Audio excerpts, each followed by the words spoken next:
What works for me is motivating the students to read the books. I tutor economics and statistics, and students mistake it as a very quantitative course, but it's very conceptual, and only way you can make your base or concept strong is by reading the books. So my suggestion is motivate your students to read the books more.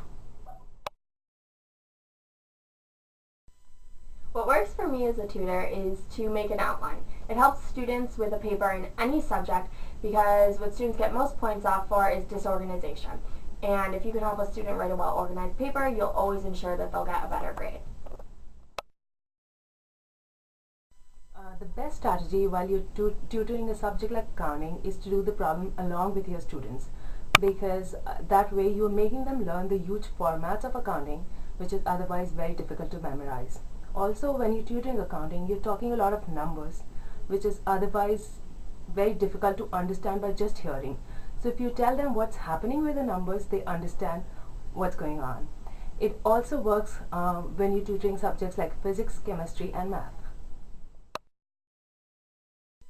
So what works for me when I'm tutoring is I usually do a problem with the student so they understand how to do it, and then after I give them a problem that's exactly like it and they do it by themselves, just to make sure that they understand it, and if they have any more questions we can go through it together. What works for me in tutoring is that I like to add a little bit of humor every now and then, so the atmosphere is not as tense, and I like to think of something that, you know, is common for everybody so they can all relate to it, and, you know, just have a little joke and keep it fun.